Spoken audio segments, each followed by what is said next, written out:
talk training camp battles and some of the biggest ones. I know some of them on paper might be quarterback. Let's at least touch on them for the fans that say we forgot them. You don't want to talk 49ers at all, but Sam Darnold. We know that the Sam Darnold rule applies. He could have 3 awesome weeks, and you have to get him in there to do that. Yeah, most of the camp battles, you're going to see a lot of people talking about quarterback battles. Most of them are not actual training camp battles. I mean, we've already seen it took Bryce Young 7 seconds to win the starting quarterback job. Like, that was never going to be a battle. Anthony Richardson here, I think, is going to be the day one starter, barring something disastrous happening. The San Francisco job, I mean, that's Brock Purdy's to lose. Like, if Brock Purdy shows that he's in any way, shape, or form healthy from that elbow injury, he's the starter. It's going to take something like him not being hurt to win that job. Darnold can't win that in camp, right? It's going to take Brock Purdy not being healthy to win that job, I think. The only one I think that's a real actual battle is Tampa Bay, where Baker Mayfield and Kyle Trask are probably legitimately in a competition. And, so far, it doesn't sound like Baker's taken a huge grasp of that.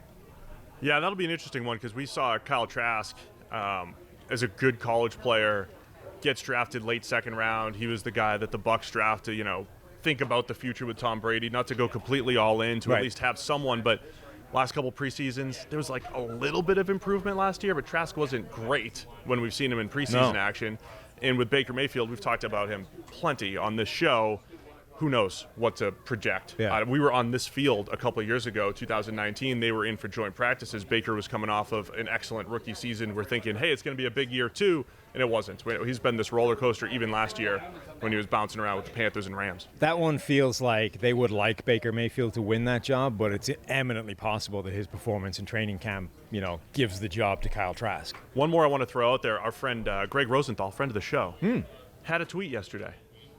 He said, or a couple days ago now, oh, yes, there is a non-zero chance that Clayton Tune, the quarterback out of Houston, the rookie, is starting in week 1. Love it. That would be for the Arizona Cardinals, where we've always expected it to be Colt McCoy. What's the downside? There isn't any. Right. They don't have their own first-round pick. They've got nothing to gain in either direction. You know what you have in Colt McCoy, and it's not great. All you can do is discover that Clayton Tune is either good or bad. So why not throw him out there? We know that a lot.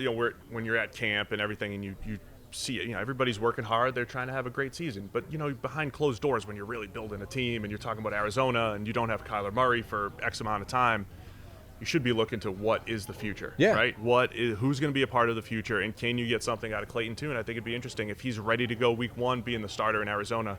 Though the situation's not great there.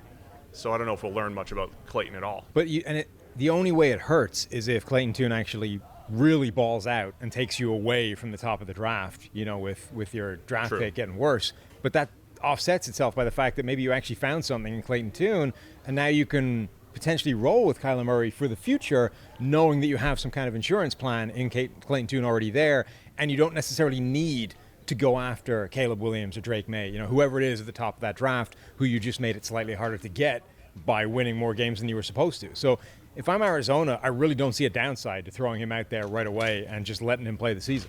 All right, let's get to some of the non-QB battles. Let's go Giants wide receiver room. This is chaos, wide open, right? I know we got to get the. We don't have internet here. List. We're working here with there's all a our lot lists. of them. How about Isaiah Hodgins is there? Darius Slayton, Jamison Crowder, Jalen Hyatt, who runs really fast apparently per all the reports. Paris Campbell, Sterling Shepard.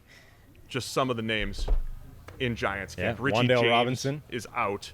Wan'Dale Robinson's in there. So what is going to happen with the Giants? I mean, they had a pretty good offense despite, not having big names at receiver last year. This should be an upgrade depending on who wins these battles. And all this is with Darren Waller being like their number one receiver as the tight end. Open nonstop, as we reported live here on the show a few yeah, I mean, the Jalen Hyatt stuff is interesting. I know you sort of threw some subtle shade there at the GPS times that are being thrown out there. Times, mile per hour. But he's fast. But he's been reportedly clocked at over 24 miles per hour multiple times. And the reason that's significant is the fastest time ever recorded in a game is Tyreek Hill at the high 23 somewhere. It's all relative. That's what I threw shade at right there. Right.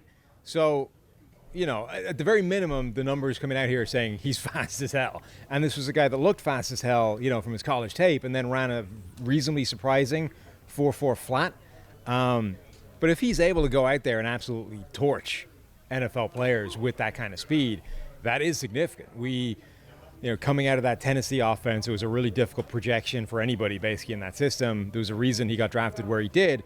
But the one thing that we were pretty certain of is if you do exactly what they did at Tennessee, line him up in the slot, give him free releases, let him run vertical, he's going to be a problem. And that is if you listen to Giants beat reporters, that's the theme, right? It's if he does that, it's an issue every single play. The defense has to respect that at all times, which even if it doesn't let him be open way down the field, it's opening up stuff for Darren Waller. Like that's probably a big reason of why Darren Waller is open every target. Yeah, I think I have a little bit more confidence in the Giants offense because of that. They bring Saquon Barkley back, as we've discussed plenty. We know how much Daniel Jones rushed last year. A reminder, he had the 20th most rushing yards in a season ever for a quarterback. Right. So Daniel Jones, Saquon Barkley, they want to run the ball, run play action, create those big plays. Darius Slayton, one of the other guys competing for snaps there, has been a very good deep threat. If you have Hyatt and Slayton and you let them be the deep threats, that will open up things for Paris Campbell underneath, former Colt here, who's had a pretty nice camp. Sterling Shepard when he's healthy. It is actually a decent mix of Giants receivers.